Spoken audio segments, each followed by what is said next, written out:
उठती रही है। कर्मचारियों का तर्क यह है कि वर्षों की सेवा के बाद रिटायरमेंट की जिंदगी सुरक्षित, सम्मानजनक और अनुमानित होनी चाहिए।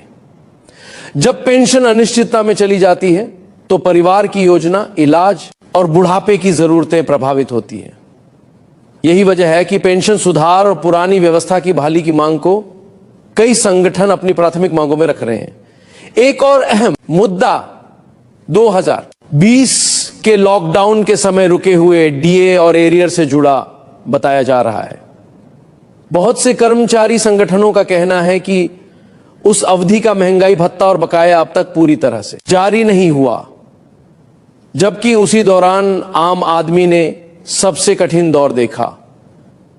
जिन घरों ने उस समय अतिरिक्त आर्थिक दबाव झेला, वे आज भी उसकी भरपाई कर रहे हैं।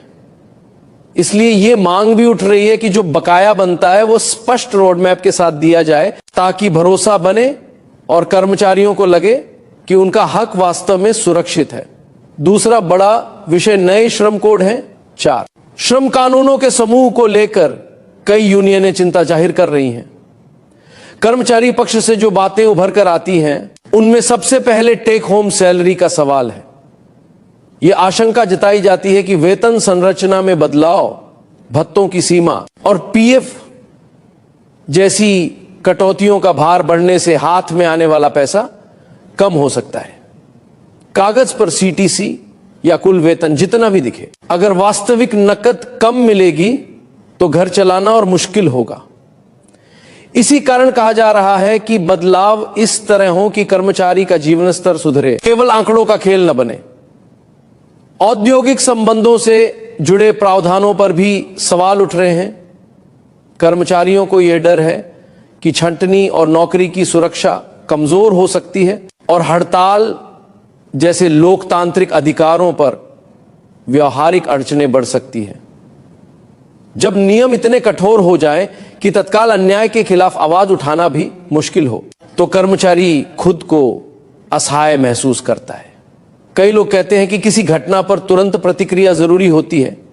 यदि कार्यस्थल पर शोषण हो, सुरक्षा में कमी हो या किसी साथी के साथ गंभीर अन्याय हो, तो ऐसे समय में लंबी औपचारिकताओं के कारण आंदोलन या विरोध का अधिकार व्यर्थ हो जाता है।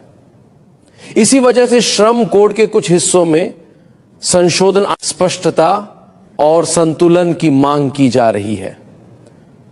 सामाजिक सुरक्षा से जुड़ा पहलू सुनने में सकारात्मक लगता है, क्योंकि इसमें गिग वर्कर्स और असंगठित क्षेत्र के कर्मियों को दायरे में लाने की बात होती है। लेकिन आपत्तियां यह है कि अगर बजट, रूपरेखा और लागू करने का ठोस ढांचा स्पष्ट नहीं होगा तो यह केवल घोषणा बनकर रह जाएगी। कर्मचारी संगठनों का कहना है कि सामाजिक सुरक्षा कागज पर नहीं, जमीन पर दिखनी चाहिए। पेंशन, बीमा, स्वास्थ्य लाभ और आपातकाल में सहायता जैसी बातों के लिए स्पष्ट जिम्मेदारी और वित्तीय प्रावधान जरूरी है। कार्यस्थल सुरक्षा और काम के घंटों को लेकर भी चिंता जताई जा रही है।